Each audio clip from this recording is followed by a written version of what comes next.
Amendment of the constitution, संविधान में संशोधन की प्रक्रिया। संविधान देश की आत्मा और हृदय होता है। देश और समाज में समय के अनुसार परिवर्तन होते रहते हैं। अगर किसी देश का संविधान रिजिड हो और वो समय के अनुसार ना बदले तो देश आगे निकल जाता है, संविधान पीछे रह जाता है। इसलिए प्राय सभी प्रमुख संविधानों में समय के अनुसार संविधान में संशोधन करने का अधिकार उस देश की विधायिका यानी संसद को दिया जाता है और प्राय संविधान में संशोधन की विधि का वर्णन कर दिया जाता है। उसी प्रकार भारत के संविधान में संशोधन के लिए प्रमुख रूप से अनुच्छेद 368 में संविधान संशोधन का ढंग बताया गया है। लेकिन भारत का संविधान न तो लचीला है न कठोर है, बल्कि लचीले एवं कठोर संविधान का मिश्रण है। इंग्लैंड के संविधान में संसद जब चाहे साधारण बहुमत से संविधान के जिस भी भाग में संशोधन करना चाहे संशोधन कर सकती है। यानी वहाँ की संसदीय शासन प्रणाली के अनुसार जो इंग्लैंड की, जो ब्रिटेन की जो संसद है वो सर्वोच्च है। अमेरिका में संविधान सर्वोच्च है, न्यायपालिका सर्वोच्च है। जो संविधान में संशोधन है वो काफ़ी कठिन है। ये माना जाता है कि अमेरिका का संविधान दुनिया का सबसे कठोर संविधान है और उसमें संशोधन करना काफ़ी मुश्किल है। लेकिन भारत का संविधान न तो लचीला है न कठोर है, बल्कि लचीले एवं कठोर संविधान का मिश्रण है। हमारे संविधान का कुछ भाग बिल्कुल साधारण बहुमत से संसद सामान्य बहुमत से प्रस्ताव पास करके संशोधन कर सकती है। बाकी जो दो प्रमुख अन्य विधियां हैं उनका वर्णन भारत के संविधान के अनुच्छेद 368 में किया गया है। प्रमुख रूप से 3 विधियां हैं। भारत की संसद भारत के संविधान में संशोधन कर सकती है, संविधान में परिवर्तन कर सकती है, किसी भाग में परिवर्धन कर सकती है, किसी भाग का निरसन कर सकती है, यहाँ तक कि मौलिक अधिकारों में भी किसी भाग में संशोधन करना चाहे तो कर सकती है। इस बारे में बहुत से मामलों में न्यायिक पुनर्अवलोकन के लिए बहुत सारे मामले भारत की न्यायपालिका के पास गए। तो उसमें से प्रमुख रूप से मिनर्वा मिल्स बनाम यूनियन ऑफ इंडिया के मामले में सर्वोच्च न्यायालय ने कहा कि भारत की संसद संविधान में संशोधन कर सकती है, लेकिन भारत के संविधान के जो मूल ढांचा है उसमें संशोधन नहीं कर सकती।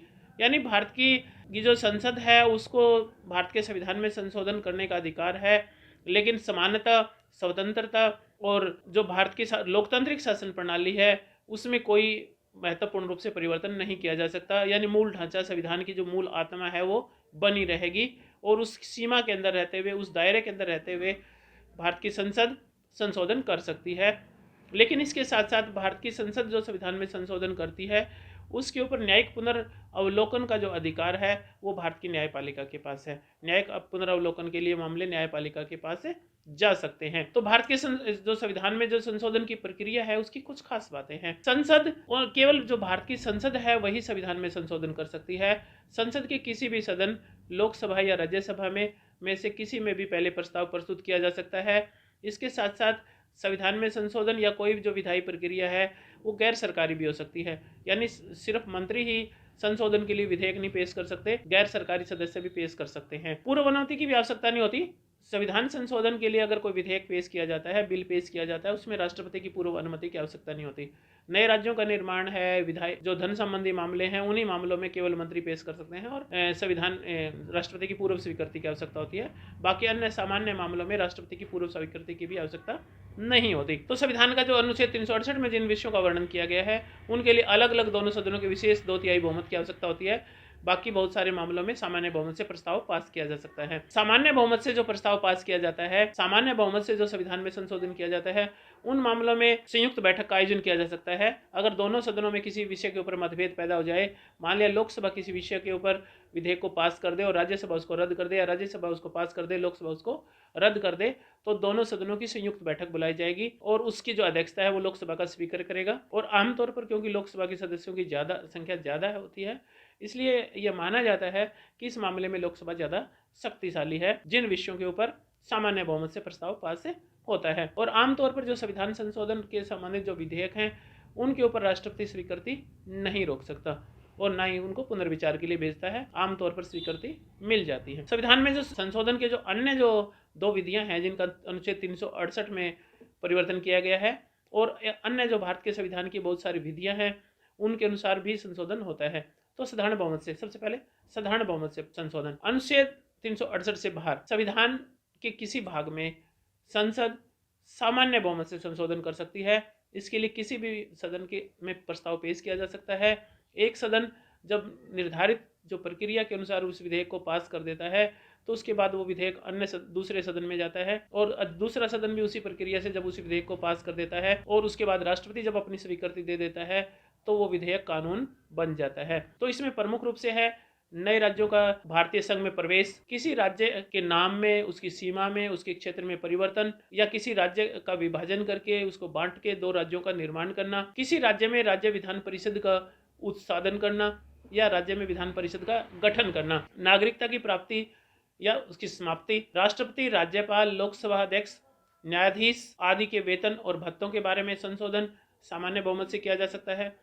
संसद की गणपूर्ति 1/10 मानी जाती है, उसमें अगर कोई संशोधन का विषय है तो सामान्य बहुमत से कर सकती है। केंद्र शासित प्रदेशों से संबंधित मामले हैं, उनमें संसद साधारण बहुमत से संशोधन कर सकती है। संसद सदस्यों के वेतन में वृद्धि के मामले संसद सामान्य बहुमत से प्रस्ताव पास करके वेतन भत्तों में वृद्धि कर सकती है। निर्वाचन क्षेत्रों का पुनर्निर्धारण करना, 5वीं 6ठी अनुसूचियों में कोई संशोधन का विषय है तो संसद सामान्य बहुमत से प्रस्ताव पास करके संशोधन कर सकती है। दूसरा संशोधन का ढंग है भारत की संसद में विशेष बहुमत द्वारा संशोधन। संविधान का ज्यादातर जो उपबंधों का संशोधन है वो संसद के विशेष बहुमत से ही किया जा सकता है। इसके लिए आवश्यक है कि संसद के कुल सदस्य संख्या का बहुमत तथा उपस्थित और मतदान करने वाले सदस्यों का 2/3 बहुमत से अगर कोई प्रस्ताव पास हो और यही प्रक्रिया दोनों सदनों में दोहराई जाए, यानी एक सदन उपस्थित और मतदान करने वाले सदस्यों का बहुमत और कुल सदस्य संख्या का बहुमत और उपस्थित और मतदान करने वाले सदस्यों का 2/3 बहुमत से जब एक सदन किसी प्रस्ताव को पास कर देगा तो वो सदन जो वो विधेयक है वो दूसरे सदन में जाएगा, दूसरा सदन उसी निर्धारित प्रक्रिया से उस विधेयक को जब पास कर देता है तो वो राष्ट्रपति की स्वीकृति के बाद कानून बन जाता है। और इस मामले में प्रमुख रूप से DPSP यानी directive principles of state policy, राज्य के नीति निर्देशक सिद्धांतों में कोई संशोधन, कोई नया शामिल करना है। वे सभी उपबंध जो प्रथम और तृतीय श्रेणियों में नहीं आते, यानी तृतीय श्रेणी जो संशोधन का ढंग है और प्रथम जो साधारण बहुमत वाला है और तृतीय श्रेणी यानी 2/3 बहुमत और आधे राज्यों की स्वीकृति के तहत संशोधन होते हैं, उन सभी को छोड़ के बाकी इसी विधि से संशोधित किए जाते हैं। और राष्ट्रपति की कोई समय सीमा नहीं है इसके ऊपर स्वीकृति की, जो संविधान संशोधन विधेयक है उसको कितने समय में उसको स्वीकृति प्रदान करे। जो भारतीय डाक तार विधेयक है वो एक तरह से राष्ट्रपति के टेबल पर अभी भी विचाराधीन है। अगला है संसद के विशेष बहुमत और आधे राज्यों की स्वीकृति। इसमें क्या है कि संसद के दोनों सदन अलग अलग, लोकसभा और राज्यसभा दोनों अलग अलग कुल सदस्य संख्या के बहुमत, उपस्थित और मतदान करने वाले सदस्यों के 2/3 बहुमत से प्रस्ताव पास करें, उसके बाद उसके ऊपर आधे राज्य स्वीकृति दे, उसके बाद राष्ट्रपति अपनी स्वीकृति दे तो वो जो विधेयक है वो कानून बन जाएगा और संविधान का वो भाग संशोधित हो जाएगा। इसमें प्रमुख रूप से शामिल हैं राष्ट्रपति की निर्वाचन प्रक्रिया। भारत में राष्ट्रपति की निर्वाचन प्रक्रिया का वर्णन भारत के संविधान में किया गया है, उसमें अगर कोई संशोधन करना है तो इसी विधि से किया जा सकता है। केंद्र और राज्य की कार्यपालिका शक्ति का विस्तार करना है, उच्चतम न्यायालय और उच्च न्यायालय के कार्य क्षेत्र का विस्तार करना है, उसकी अधिकारिता का कोई मामला है, केंद्र और राज्यों के बीच विधायी शक्तियों का विभाजन यानी संघ सूची, राज्य सूची और समवर्ती सूची में कोई संशोधन का मामला है तो इस विधि से संशोधन किया जाएगा। भारत के संविधान की 7वीं अनुसूची से संबंधित कोई भी विषय इसी विधि से संशोधित किया जा सकता है। संसद में राज्यों के प्रतिनिधित्व के मामले हैं और खुद अनुच्छेद 368 में अगर भारत की संसद संशोधन करना चाहती है तो उसको दोनों सदनों में अलग अलग 2/3 बहुमत से प्रस्ताव पास होना चाहिए, उसके बाद आधे राज्यों की स्वीकृति मिलेगी, तभी संविधान का वो भाग बदल जा सकता है। इस प्रकार हम कह सकते हैं कि जो भारत का संविधान लचीले एवं कठोर संविधान का मिश्रण है।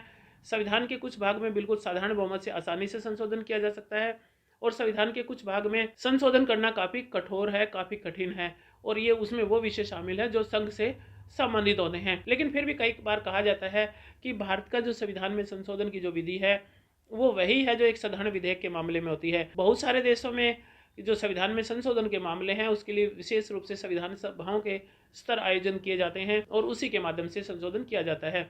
और अमेरिका में जो संविधान संशोधन है दोनों सदनों के 2/3 बहुमत के साथ साथ 3/4 राज्यों की स्वीकृति के बाद संविधान में संशोधन हो सकता है, लेकिन हमारे यहाँ आधे राज्यों की स्वीकृति के बाद ही संविधान का वो भाग बदल जाएगा। लेकिन संविधान में संशोधन का होना, वर्णन होना बहुत ही आवश्यक है, क्योंकि नहीं तो अगर संविधान पीछे रह जाएगा, देश आगे निकल जाएगा और अगर देश के विकास में संविधान प्रमुख रूप से बाधा बन जाएगा। Thank you.